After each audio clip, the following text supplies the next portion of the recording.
একটা জেনারেশন করতে হবে, আত্মগঠনও করতে হবে। এখন অনেক বয়স্ক মানুষের মধ্যে আমরা ত্রুটি দেখি, আত্মগঠন করতে হবে। নারীদের মধ্যে আমরা পর্দাহীনতা দেখি, এটা ব্যাপকভাবে শহর অঞ্চলে বেড়ে গিয়েছে। অতএব আমি বলবো যে মাদ্রাসা শুধুমাত্র ছাত্রদেরকে নিয়ে নয়, বরং গোটা জনপদ নিয়ে তাদেরকে কাজ করতে হবে। শুধুমাত্র এলেম নয়, বরং সমাজ কল্যাণমূলক কাজও করতে হবে।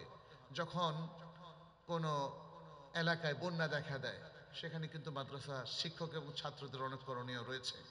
যখন কোনো সামাজিক বিপর্যয় দেখা দেয় অথবা রোগ ব্যাধির প্রাদুর্ভাব দেখা দেয়, তখনও আমাদের ছাত্র শিক্ষকদের সুন্দরভাবে জনকল্যাণের কাজে ঝাঁপিয়ে পড়ার মধ্য দিয়েই রাসূল সাল্লাল্লাহু আলাইহি সাল্লামের সেই সুন্নাহটা প্রতিষ্ঠিত হতে পারবে, যেটা তিনি মদিনায় করেছিলেন। কেন তিনি এত জনপ্রিয় হয়েছিলেন? কারণ তিনি শুধু মানুষকে কোরআন আর হাদিস মুখস্থ করান নাই, তিনি কোরআন, আমরা কি শেষ করব? আচ্ছা, ঠিক আছে।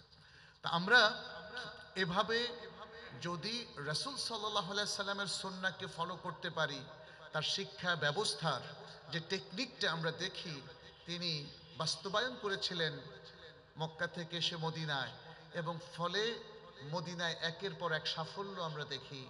মদিনায় আমরা দেখি এলেমের চর্চা, মদিনায় আমরা দেখি মসজিদে নববী, মসজিদে কুবা, এবং মদিনায় আমরা দেখি একদল প্রাজ্ঞ বিজ্ঞ জনশক্তি। তাদের মধ্যে কেউ ছিলেন স্কলার, কেউ ছিলেন সেনাপতি, কেউ ছিলেন দক্ষ প্রশাসক, কেউ ছিলেন ইঞ্জিনিয়ার, এভাবেই কেউ ছিলেন অত্যন্ত দক্ষ ব্যবসায়ী।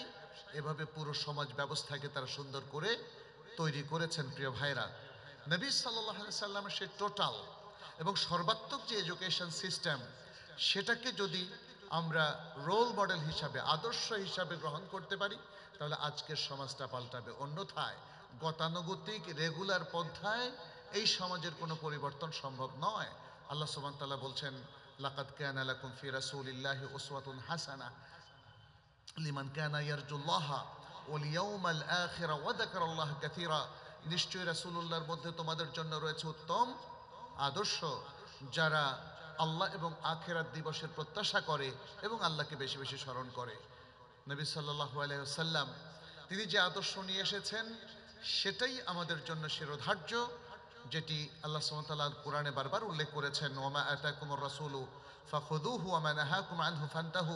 রাসূল তোমাদের কাছে যা নিয়ে এসেছেন তোমরা তা গ্রহণ করো, এবং যা থেকে নিষেধ করেছেন তোমরা তা বর্জন করো। সম্মানিত উপস্থিতি, রাত অনেক হয়েছে, আমি আর কথা বাড়াবো না।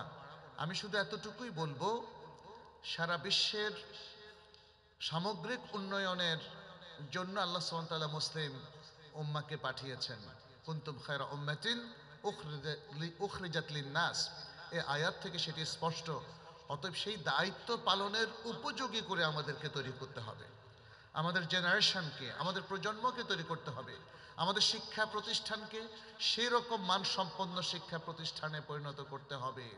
এবং আমরা যারা মুসলিম হিসাবে আছি, আমাদেরকেও কোরআন এবং সুন্নাহর দিকে ফিরে আসতে হবে। সকল প্রকারের দুর্নীতি, অন্যায়, জুলুম, যে কোনো ধরনের পাপ চিন্তা, শিরক, বিদআত, এগুলো বর্জনের মধ্য দিয়ে যদি আমরা আমাদের জীবনকে গঠন করতে পারি, তাহলে একটা সুন্দর সমাজ গড়ে উঠতে পারে। আমি ডক্টর মোহাম্মদ ইদ্রিস মিয়া সালাফিয়া মাদ্রাসাকে ধন্যবাদ জানাই এত সুন্দর একটি অনুষ্ঠান করার জন্যে, এবং ভবিষ্যতে ইনশাআল্লাহ এই প্রতিষ্ঠানের সার্বিক কার্যক্রমে ওলামায়ে কেরাম অংশগ্রহণ করবেন, এবং আমাদেরও যদি শিক্ষক এবং ইমাম প্রশিক্ষণে এখানে আসার সুযোগ হয়, আমরা সেভাবেই এখানে আরও অনেক কার্যক্রম অংশগ্রহণ করব ইনশাআল্লাহ।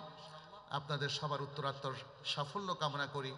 বিশেষ করে এই এলাকার যেই জনগণ রয়েছেন, ইসলাম প্রিয় মানুষ, এবং এখানকার ভাই এবং বোনেরা যারা এই মাদ্রাসার বিভিন্ন কার্যক্রমে যারা সহায়তা দিয়ে থাকেন, আমি তাদের জন্য দোয়া করছি, আল্লাহ যেন তাদের এই অবদানকে কবুল করেন।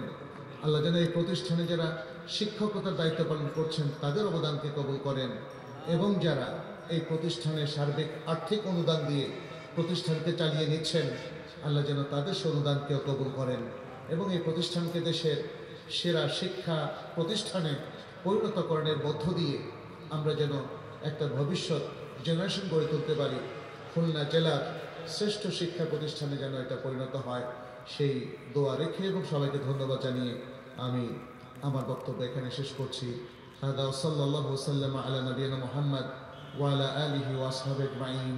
আসসালামু আলাইকুম ওয়া রাহমাতুল্লাহি ওয়া বারাকাতুহু।